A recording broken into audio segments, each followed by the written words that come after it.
Welcome to Informe, a social media conversation for February 27, 2014. I'm Nate Manahan. And I'm Dustin Hickle. Hey, we're going to take all kinds of information, look at it. We're going to look at Mobile World Congress. It's in Barcelona. Why did we not go? That's a great question. I don't know. We need to go, but Mark Zuckerberg was there. I'm going to talk about what he talked about. We're also going to talk about employee satisfaction at work and how that impacts them on social media. We're also going to give you the top 10 social media tips for your small business. We're going to do the infographic of the week, all kinds of other information right here on Informe, a social media conversation. Keep watching. Hey, welcome back to Informe, and we're here, Dustin, Nate, we're here just going to talk a little social media. And, it's weeks like this where I go, there's not a lot of social media news. No one broke out a new product. We didn't see a WhatsApp bought for $19 billion or anything like that. They were still covering. We'll talk about that a little more, and still kind of everybody's swallowing hard at how much money was just spent there. But it was Mobile World Congress, and I think that had a few things to do with social. One, I liked that Nokia came out with some cheap phones.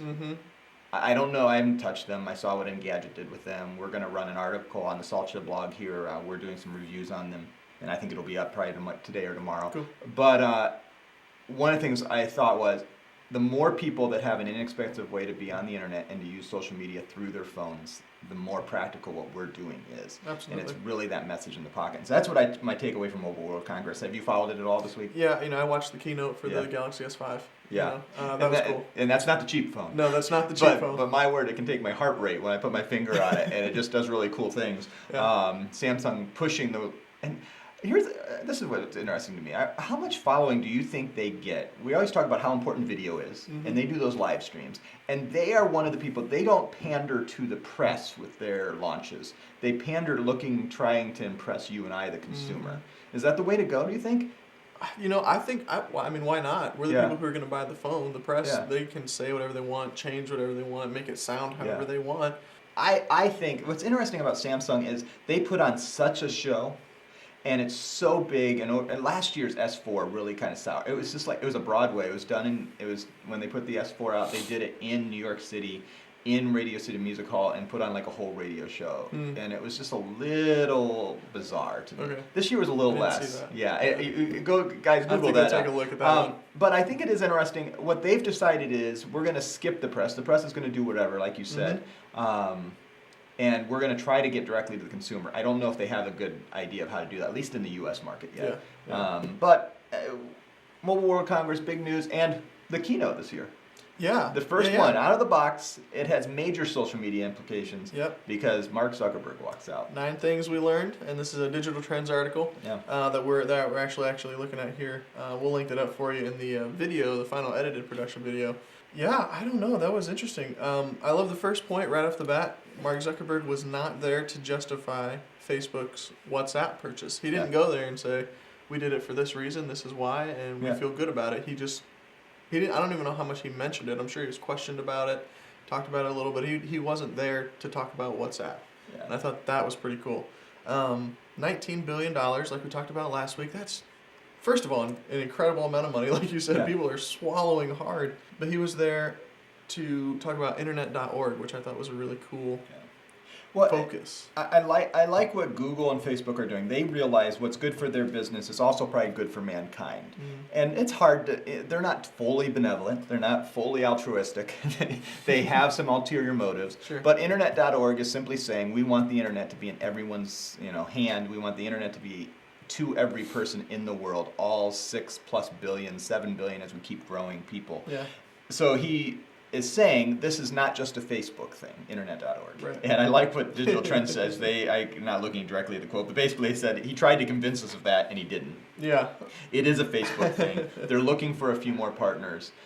It's an important thing to realize that he goes to Mobile World Congress in Barcelona. It's probably it's the largest trade show in the mobile world. It's fascinating to watch every year, and this was a big year. Everybody, Sony launched their phones. You can read our stuff on the blog on Salcha. Sony put out big stuff. HTC, I love what they did. If you saw that, they put out a midline phone. I forget the name of it. But then they teased that on March, I think 25th, they're going to be putting out the HTC One, and their tease on Twitter was, everybody look for buyer's remorse. All S5 users will have buyer's remorse on March 25th or something like that, and they teased it on Twitter. Yeah. It was definitely Mobile World Congress. All the major technology news people all were at Mobile World Congress. And Mark Zuckerberg goes to Mobile World Congress. He's not selling a phone. He doesn't have a new app to put out, but he goes there to talk about we want the internet in everyone's hand. We want the internet to be there. Yeah. So this article says, look, they certainly are going to get something out of it, but it's good for all of us. Yeah. Absolutely. I mean, if more people are on the internet, more people are going to be on Facebook for Mark Zuckerberg's sake. But at the same time, they also have access to worlds of information and all kinds of data and that social connection. I think Internet.org is a really cool concept, and I really hope to see it be successful just for the sake of everybody in the world. It just seems like it's a really neat idea. Well, and I'm glad. It's always interesting to get Zuckerberg in front of people there and have him at this event, and so it was good to see, good to interact with. So we'll see what happens. The last thing I thought that was interesting that he talked about was they asked him about Snapchat, and basically his quote was when Kirkpatrick repeated the question about. Well, I'll just read this whole paragraph. An audience member asked if Facebook was still interested in Snapchat, and Zuckerberg made a face like he just bit into a poo-covered pretzel. Oh. When Kirkpatrick repeated the question, Zuckerberg said no, and then he chuckled and said Facebook was done buying companies for a while since they had just made the WhatsApp purchase. What's interesting is you watch that, his facial expression on the Snapchat, I think he's a little hurt that they wouldn't take it. He went in all big guns to get WhatsApp, but I think he still knows they're missing some pieces. And he made a commitment saying we're not going to data mine what's out there with WhatsApp, which Digital Trends calls into question. It said Facebook data mines everything. Yeah. Well, how do we trust them that they're not going to data mine WhatsApp? Yeah, no. That's a question for that's a security show. But they certainly realize that they don't have everything they need to be as effective as they want to be on the mobile platform. And so certainly Snapchat was a little touchy a subject. Evidently. Because he was eating a poo-covered pretzel. Which does not good sound line. delicious. Yes. So Kate Nibbs, who wrote that line for Digital Trends, I appreciated that line. Moving on for some of our other stories today. A lot of these stories are general over stories, but this one's really about Pinterest. Yeah. And I love Pinterest. I use it more and more. I just started using it more on my mobile this week, and I'm trying to say, how does it play into my mobile? I have it on my phone, but I certainly realize the stats just keep coming back and back and back.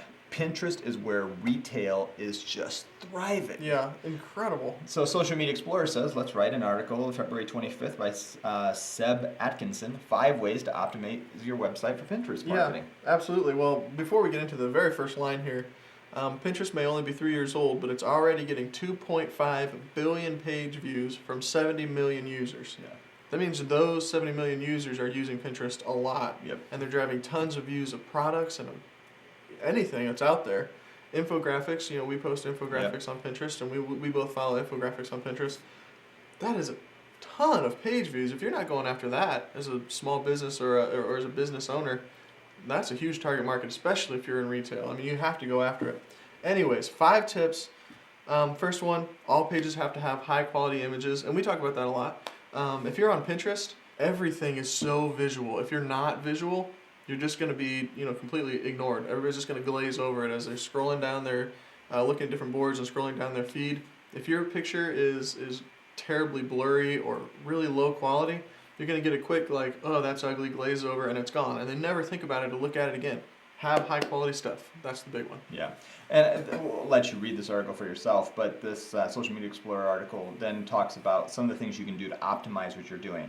Making sure you have a pin button on your website. And I thought this was an important thing because this is really a web thing. Optimize your image alt text. Yeah. Realize that what's going on with your image isn't just the visual, but the words behind it. Because one, that's important for the robots that are doing all the things behind the scenes, but it's all because they can't actually see what they're looking at. They need I's and O's and numbers and letters to make sure they're actually reading what you're putting out there. But it also helps Pinterest put it in the right spot. So if there's not a description word and putting it on your board, Pinterest won't sort it as well as they will if you actually go through and remember to put the alt text in. Yeah. And so I think things like that are important.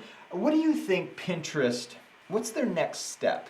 I mean, do they get it? People are selling from Pinterest, but it still goes back to their website. And Pinterest is doing some ads. They're playing with some things. The monetization is still kind of as we look to like get a retail and we sell our clothes, if we have a clothing line and we're selling it through Pinterest, but it still goes through us, does Pinterest want to get a piece of that and say we're going to do in Pinterest app purchasing? Yeah, why not? I mean, do they become the world's largest e-commerce social platform? Yeah. Right there, one-click purchase, just like on Amazon, and they just get a percentage, and then it goes into the buyer's bank account. Why not? That seems like the most logical Does that direction water it down for the consumer when so much of what I watch people use Pinterest, how I use it is I go and find recipes or I go find things that I like. If they push the e-commerce thing and I have to say, no, I don't want to buy, no, I don't want to buy, will that change my use case? Maybe. I think Pinterest is going to be smart enough to know that you're a user who doesn't follow retail things like that are being sold constantly, and you're following people and companies and boards that are not necessarily by a retail store. They're by people who put up recipes. I think if you got someone like Macy's on there who is constantly selling stuff and trying to drive you back to their website, at some point, why doesn't Pinterest just add a feature that says, I'm a retail store, offer people the option for one-click purchasing when they're looking at my stuff. Yeah. That way, if I'm on there looking at the new pair of jeans and I think they're really cool and I click on it and the picture blows up, I have one click right there, a little button that says purchase this now. Boom, I've got a $50 pair of jeans. They're definitely the closest platform that doesn't have to make you leave in order to do the purchasing. Facebook, you can't really sell your jeans on Facebook really well. It's not built that way. But Pinterest does have that option. If they look to do some design things, I don't know. These are just, I'm just thinking outside. But I do think that Pinterest, people that are selling retail physical objects need to be on Pinterest and need to be selling through Pinterest. And currently you have to do that one step out. And as I was reading this article and thinking about putting all this stuff up there, I was like, what's the next step for Pinterest? They're going to have to find some other ways to monetize. The ads are going to help driving that. But our tell is here, make sure you're on Pinterest if you're selling physical goods and interact with the community there. Don't just have a board, these are the 12 things we sell, but have a board of other things that if you sell coffee filters, then but you don't sell coffee makers, have a Pinterest board that's of coffee makers and maybe of tea. I don't know what it is, but let's think through what pin boards go along with what I have and create in that community. If you sell jeans for women, then doing an article or doing a whole thing on different fashion trends and colors is a great way to do it. Or if you're in home goods, and so absolutely. I mean, do things that complement what you're trying to sell, and share other people's stuff. You know, pin other people's stuff. Like you said, build that community, build that web, build that interaction, build the trust between you and other brands and you and your potential customer. Because that's what people want. You know, they want to know that you're not just there to sell them the latest flavor of tea, right? Yeah. But you can sell them, you know, the latest tea pots, and you can also, hey, we trust these people. They've got the latest tea, you know, pots. They've got the latest. You're more in the tea world than I am. I don't know why I picked tea because I don't know anything about it. But you know, we sell the tea, but we don't sell the infuser. This is the brand of infuser that we really think is great. Absolutely, that's the idea. You know, whatever that is, and each of us have those type of things. Think outside. You know, we're a marketing agency here at PayPro Media. We're doing Salcha, but we realize there's expertise out there, and we're going to bring in people on the Salcha Academy that are accountants. Absolutely. We're not accountants, and I need that expertise, so I'm going to have someone sit across from me and help give us expertise as an accountant or HR or things like that, and realize that yes, our consumers, our customers, our clients need those services just as much. It's not our expertise, but we're going to help them find it. Absolutely. And the more we're a part of this community, and Pinterest gives us a great opportunity to do that. It's an excellent opportunity. I love Pinterest, and what I love about Pinterest is that it certainly helps us recognize that visual products can be sold through social media. And I'm wondering if the first people to try to create some type of retail, because like iTunes did for software and apps, or in music. Okay, hey, you can sell right here, one click, they buy it, and we take 30%. That's what Apple does. That's not going to work with jeans, so Pinterest has to think something else out there. But I think they could take a certain amount of percentage because people are doing so much retail through there. I don't know. Just an idea. I could be totally off base. It may never happen. There may be some reason not to do it, but we like to dream and think. I think it's just such a good idea, though. Anyway, sorry, take us there. So, Social Media Explorer has another great article called this, Employee Satisfaction Evangelism with Social Media. And we were talking about this a little bit, but it says it's a well-documented fact that a happy employee is a productive employee. And since our economy shifted from being industrial to service-oriented, keeping your workforce happy in the office has become an important aspect of company culture. And this article goes on to tell, one, you can tell what's going on through social media, what's happening with your employees. You can tell whether they're happy, what's going on, and that one is a marketing tool for your office. It's a recruiting tool for your office, and it's also a warning sign. Hey, we've got something wrong. Something's not going wrong. You can watch all that. As you read through the stories or think through some of the things that are going on, they go in a little deeper and say these are 3 platforms you want to do. Where do we look at when we look at our employees? We've talked this a little bit before, who are using social media personally. How do we create a culture that they use it personally, that it's good for the business and the brand, but also that they feel the freedom to share whatever they want to, but at all times they realize they're representing the brand. Absolutely. You know what? I think a lot of that starts with like this article says, if your employees are happy where they're at and they feel a sense of ownership and a sense of desire and a sense of responsibility for the company and growing the company and improving the company, then you're not going to run into as many issues about people, for people tweeting about something that's going to negatively reflect the business, because they have this mindset of, I'm responsible for Salcha. I'm responsible for Paper Media. I'm not just Dustin Hickle when I'm on Twitter. I'm Dustin Hickle, an employee of Paper Media, because I have this responsibility to Paper Media, this loyalty that's been created. I think that's kind of the root of it. I mean, you can put in standards, you can put in rules and say you can't tweet about this, you can't tweet about that, and tell your employees that. But then ultimately you limit the purpose and the point of social media. Yeah, and you can use social media to create an opportunity for them to vent in a private way. They're suggesting using Facebook groups, using WhatsApp as a way, because you most likely have all their phone numbers. And because we need places to vent. We talk so much, social media is customer service. And people are going to get on and say they don't like or do like your product on social media. And you need to respond to that. You need to say thank you. You're saying, what can I do to help? I had something, that I'm into kombucha. I was brewing my first batch of kombucha and it wasn't working. And I didn't do it on social media, but I just simply emailed them, and within 12 minutes I had an email back saying, hey, can we send you another one? We think maybe something went wrong. And then tried to make sure that I hadn't done anything in the steps wrong. And I still, but that customer service right away, we're going to respond immediately.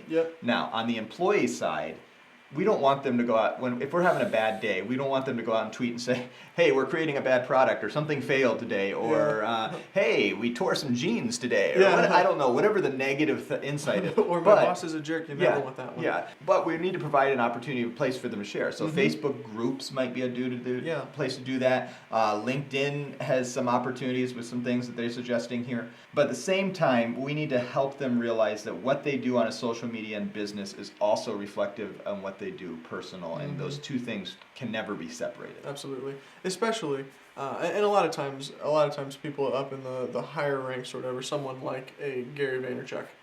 He has a brand for himself, but he also has established that brand, and the kind of the way that he talks and the things that he says has now cast this whole same kind of stigma across his company, VaynerMedia. Nothing wrong with that. He's okay with it. It's the brand he wants it to have. But if you're trying to set a certain precedent with your brand, and then all of a sudden your CEO goes out there and says, I hate the product that we're building, that's just going to crash everything. And it can be even the tone of who you are. Like if you are a negative person on social media, that's going to reflect back. If I just decide every day I'm going to tweet about how much I hate the weather, and we can talk about that. But and then people start following me who are connected to PayPro Media or connected to Salcha, and they realize that NK Manahan is not a very happy person. It does reflect back negatively on us as a company, no matter how much I don't want it to. And even if you're not talking about the company, you're just talking about the weather. Even if I don't even put it in my profile, eventually somebody's going to figure out he works at PayPro Media. Now, and we're in a marketing firm, so we are interconnect our accounts, and it's pretty obvious who we are and what we do, and it's right in my profile. But here's what it is. Your employees, if they're happy employees make for future happy employees, make for new happy employees, make for evangelist employees who are out on social media and making sure that they are telling others about whether they should buy your product or buy your service. And if they're not happy, you have problems, you have issues. And I think about that all the time. It doesn't mean they have to share everything that you do. Mm-hmm. They can have a line. Yep. I think about this. We talk about this all the time. In fact, I think it can be detrimental if the only people who are sharing your stuff are your employees. Mm-hmm. That's a negative sign to you. Yeah. But at the same time, you should be monitoring it. You should be interacting with it. You don't have to. I know there are companies that you walk in and you have to friend certain people in the HR team on your Facebook. Is what they suggest. And I don't think legally they can force you to do that, but they can hold you accountable to anything you post there. Mm-hmm. And I don't think those rules are always good. I think you just need to create an open atmosphere that I'm going to live in public, and it's a different world now. It is. It's different. 15 years ago, you could leave your workplace and not think about it for 12 hours, and when you show back up, that's not really true anymore. Not at all. Yeah, and it's not just service-based industries. It's even if you're working in a factory, there's still going to be things always happening, and they always have an interconnection with you because you're carrying this thing with you. You're carrying this phone, and you never know what might pop in, and social media really intertwines that. So, interesting article, interesting things to think about. We'd love to hear what you guys think. Yeah, absolutely. If you guys, as small business owners or anybody out there, you have a set of standards that you try to set for your new employees, or if you've just found a lot of success setting up a culture, give us a call, tweet at us, email us, whatever you want to do. We want to know because we want to get what you want on this show. Yeah.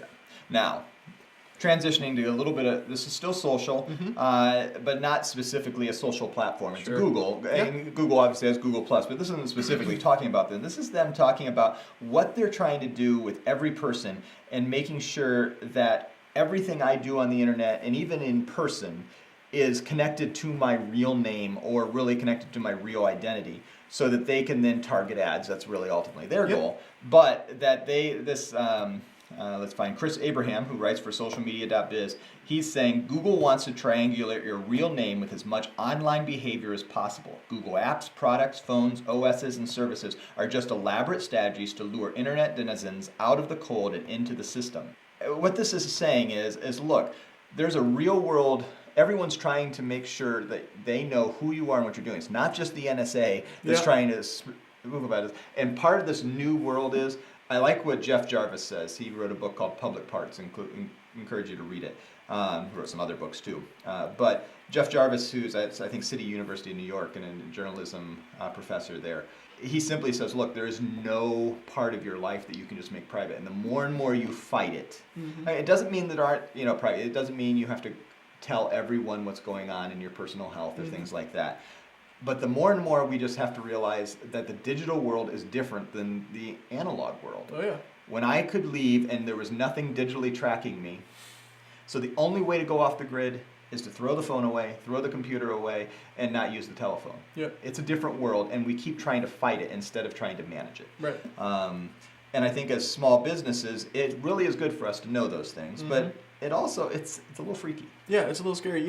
You were telling me about, we both have, Android phones now, and I'm a new Android convert. I've got a Motorola Droid Ultra now, and I love it. It's really cool. One of the coolest features you've been telling me about, and I've been starting to use, is Google Now. Yeah. It knows where home is for me because I spend a lot of time there with my device. Yep. And so when I get off of work around 5:30, around 6 o'clock, around whenever I start to move towards going home, it automatically populates and says, do you want to navigate home? You're 5 minutes from home. Yeah. That's kind of scary, but it is also really cool. Yeah. It also is, it's a little scary. And this article just kind of, Google, it's just an interesting little idea. And I like how he ends this. So Google's trying to get it where it wants to go, ultimately turning the Google world into a real names online, accountable, semi-walled playground. They might say it's to help prevent online cyberbullying. That's just good PR, but it's really because Google needs to become the #1 big data company on the planet that requires they're able to effectively cross-reference as many data points about you and me as humanly possible, and it all needs to be based on as close to the social security number, citizen ID, DNA version as you as possible.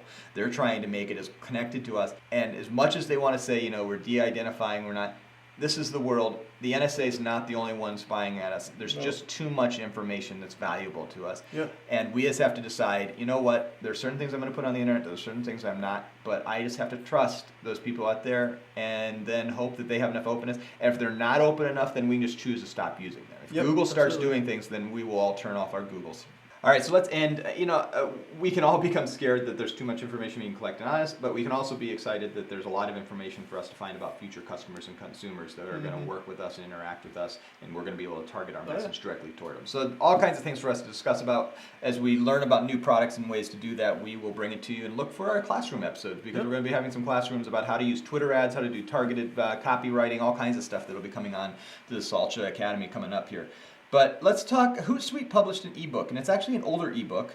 But on February 24th, they posted it back to their blog, and I thought it was interesting. It was the top 10 social media tips for small businesses. Yeah, which is super practical. Yeah, that's directly at what we're trying to do. Yeah. Good job, Hootsuite. If you're not using Hootsuite or Buffer or one of the ways to manage social media, we encourage you to do it. Try it out. There's free versions of it. I made a joke earlier that we really wish that it would be free or cheaper. It's pretty expensive sometimes for small businesses to jump in and be able to use all the tools.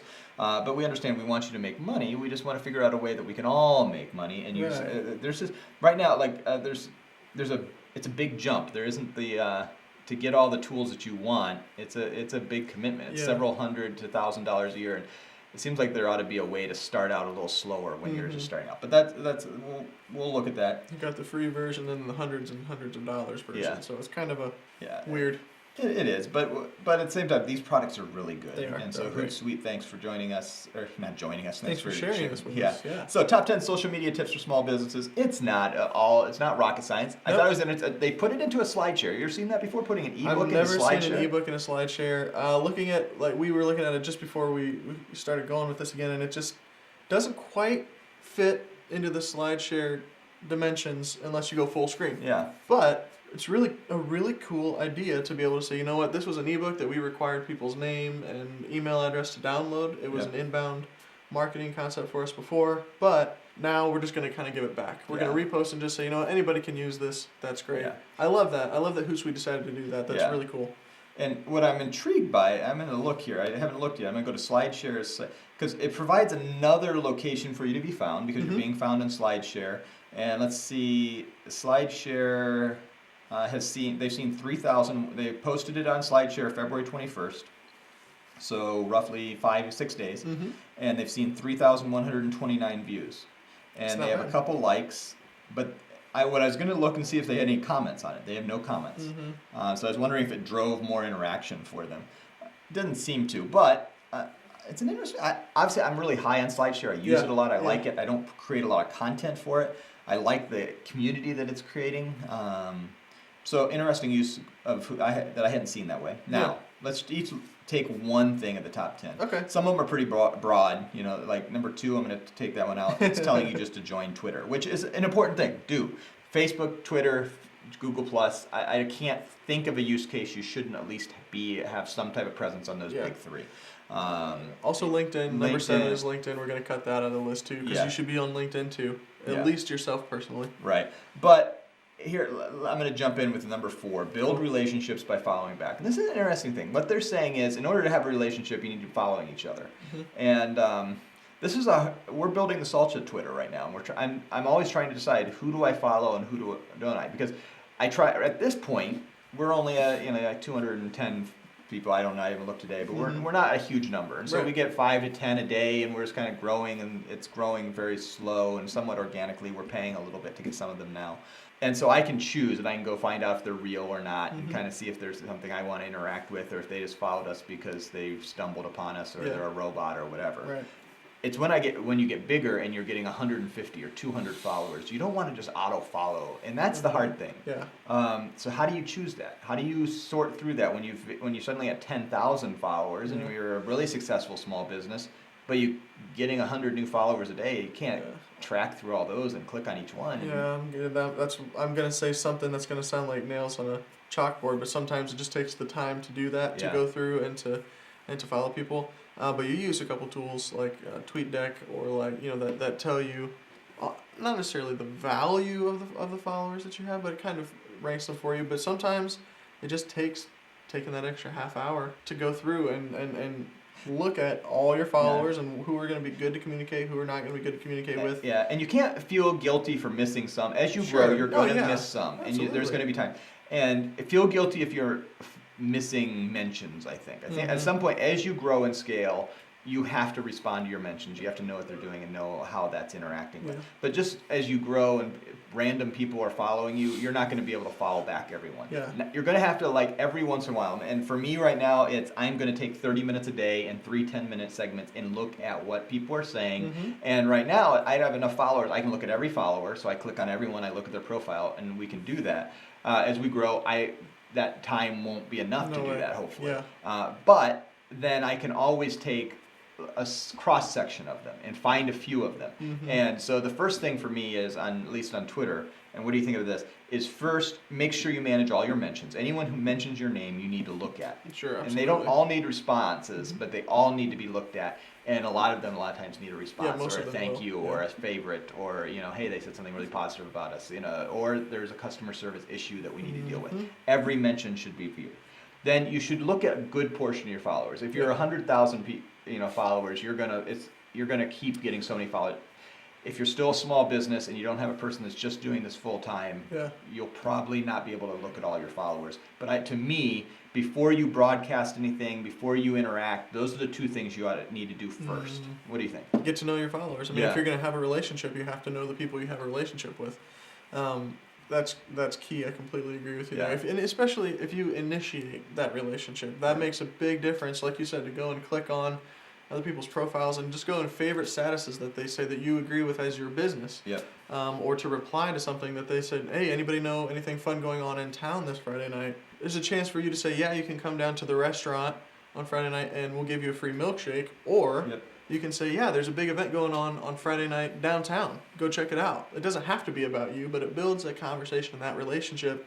That is so crucial, especially you initiating those relationships. Because people aren't going to come to you most of the time. Most of the time, unless they come into your doors every day and they're like your brand evangelist, they'll come to you and they'll do they'll share what you're talking about and they'll be interacting with what you're talking about and what you're sharing. But a lot of times, it takes a little effort on our side to get out there and build a relationship, just like it does in real life. No, it does. And so take the time and start figuring out what you want to do. But at the same time, I like what Hootsuite's saying here. You may not follow every person who follows you. I think at some point, and to me, there are companies that do that. There are brands that follow and they have an auto-follow set up. For me, it's important to look and make sure they're real and interact. And are these people I want to interact with? And these are people that I want to have a direct connection with. And as we grow, then that's going to become less and less, and the number gap will probably be followers versus as brands, followers versus people we follow will probably become a bigger discrepancy. However, absolutely, relationships important on Twitter. How about anything one that you find on the top 10 there? Well, I really got hot on that build relationships by following back there for a second, but I'm gonna go with number 6, and we talk about this a lot on the show. So if it sounds like a broken record, if we sound like a broken record, I'm sorry, but it's so important. You have to tweet at optimal times. Twitter, your post dies so quickly. Once you tweet, you have I think the stat is like a 7-minute lifetime on Twitter before that falls so far out of anybody's feed that they're ever going to see it again. They're not going to scroll down far enough to see it. That's based on someone having 200 or following 250 people or something like that. You have to post when they're going to see it, so that takes time building relationships, knowing when they're online, having conversations with them, paying attention to those details, but it also has to do with posting kind of a lot more frequently. We post quite a bit for Salcha, or at least you post quite a bit for Salcha, so that it hits a large amount of people a large amount of times. Again, a 7-minute window, it's really all you got. So if you post 20 times a day on Twitter, as long as it's not the same thing 20 different times and it's helpful content that your customers are going to want to see and going to want to use, do it. I see no problem posting 20 times a day. Maybe that's extreme. I don't know. I think, as long as it's legitimate content. Yeah, absolutely. And here's what I don't like. I just unfollowed a brand recently because they were posting so much. And what I didn't like was I would wake up in the morning and I would see that they had posted 15 times overnight. And I would see that those were repeat posts over a period of time. And you know what? I was like, I saw that post yesterday and the day before, and it was like, you're scamming me. Yeah. So actually put out real time, and so I turned it off. Keep adding more and more to the conversation, even if it's all your stuff. That's great. Yeah. Not the same stuff. Yeah, it's all got to be different. If you're going to tweet a lot, make it different, make it unique, make it diverse. And I still think it's, to me, I try to do, for every one broadcast tweet, at least 3 responses to something else. I go find, every time I know one's going out from Salcha, whether I've pre-programmed it because I found an article that I wanted to put out, and I'm going to put it out at the best time I think people will find it, then I know that that's going out, and I'm going to go find 3 other people that I can respond to, whether it's people I already follow or doing a search for something that I think is integral. Absolutely. To me, that's the ratio it needs to be. You're going to see that I have 3 times that I mention someone else before I mention something of ourselves or even of someone else's. Yeah, and that's a great practice because it's doing exactly what you said, number 4, building relationships. Yeah. And not just self-promotion that people will ignore. Yeah. You know, not blatant self-promotion because... And I've become more and more committed to the optimal time sometimes for us as brands is doing that on the weekends, which means a different time schedule for me. And I don't always have the time to do it, and it doesn't mean you don't sacrifice family, you don't sacrifice friends in order to, sell widgets sometimes. Right. But at the same time, I am starting to carve out some times on the weekends, realizing that there are some people out there that we can engage with that have time on the weekends to do those things and to create engagement versus just broadcast connections that I never know whether they actually interact with us. Absolutely. So obviously we're big on Twitter. We think Twitter is a really powerful tool, something really to check out. We talked about Pinterest today too. Obviously another big powerful tool for people who are on retail. And those 2, we talked about Mark Zuckerberg, that's Facebook. So we got 3 out of the 4 social media platforms that are on our infographic this week. This is an infographic. It was on social media today by a guy who does a ton of really great infographics. We've had stuff of him on here before. Irfan Ahmad, I don't know if that's how you pronounce your name. If I'm wrong, I'm sorry. It's about social media driving traffic to websites and then increasing profit even too, especially probably for retail people. Really cool infographic, very simple, but also very visual. The big numbers stood out to me. I'm going to go ahead and take one that stood out to me right at the beginning. In 2012 to 2013, in 1 year difference, monthly referral traffic to e-commerce sites from Facebook, Twitter, Pinterest, and YouTube increased by 42%. So in 1 year, we've gone from people who have just been on Facebook to do, to interact with their family and their friends, who are on Pinterest just to find DIY projects and to share cool pictures, to we've gone from 36.3 million to 51.5 million people who have trafficked from a social network to an e-commerce platform to, in effect, buy something. That's a 42% increase is huge. That's incredible. So if you're not there and you're selling retail stuff, that should be enough right there. Yeah. And MDG Advertising, who put this together and sanctioned sponsored this, they talk in this about social experimentation. They said Office Depot spent 150% more on social media in 2013 and focused on experimenting with new strategies and they mentioned they partnering with influential social media players who share the retailer's content, on-site social sharing buttons, Facebook content targeted at segmented audiences. They were playing and trying new things, and this is not a one-size-fits-all. Social media, if you're starting out and you just have your first 6 colors of yarn and you open your store and you're like, hey, I need to be on Facebook. We can't say this is exactly how you're going to do it. Right. I was in a meeting the other day. We were working with a political campaign, talking about some things about social media, and what I came back saying is, look, we're going to try things, we're going to do it really fast, we're going to respond, and we're going to change quickly if that's not effective. I think these ABC will be effective. If they're not, we're going to cut them off quick. Yep. We're going to make decisions, and I think that's part of what this is saying. You're going to spend more money. They upped their money, spent 150% more on social media. They tried new things. What I'd love to know is which things work versus which was the most and successful. it's all about, let's experiment, let's try, let's test, and let's be quick to change. And social media provides us that opportunity because it's changing. No one knew what WhatsApp was except for the 450 million users who just got, were bought by Facebook for $19 billion. Right. Now we all know it's WhatsApp. We're all on it, and I'm going to guess that in the next quarter we're going to see that 450 million worldwide is 600 million, and that number is going to keep growing. Pinterest 3 years ago didn't exist and now has 70 million active users and is driving more retail than any of the others. All this stuff is changing, and we can't give you this is the checklist. This is exactly how you're going to do it, and that's what I see from this commentary. So another great. We love infographics because it's a quick way to look at all this information, and we're always. You can check out all of our stuff. We put it up here on social media. We put make sure when you look at this and you're watching this live, you don't get the links. But when you're watching this and it's actually happening on YouTube, it's the edited version, and you see all the links. The links are down below, and also in the notes down below, we put one link, a bit.ly link that links to all the shows, the articles that we look to. You can follow that. We'd love to hear from you. How can they get in contact with you, Dustin? You can contact me at Dustin Hickle on Twitter, also at Paper Media, and find me on Google+. I like Google+ a lot. Dustin Hickle will circle up. You can interact with me on Twitter. I love it. NKA Manahan. Also at Salcha. Please follow us, interact with us, comment to us. If we put a question out there, we really want to drive more engagement at Salcha because we want you to tell us what you want us to be talking about here on the Informe show, on our Biz Tech show, on our Moving Forward show, on all the content that we're going to be putting out. Hundreds and hundreds of articles that are going to be on Salcha.com here in the coming days that you can sign up and get a free 30-day trial. And Salcha.com is getting close to launching. And so in the days to come, you're going to see things at Salcha.com that you can actually interact with and comment on and help us to create content because we want to help small businesses learn, grow, and stay current. That's what we're about. So please interact with us. Contact us right here on the YouTube channel or at Salcha.com. Thanks for joining us, and we'll see you next week.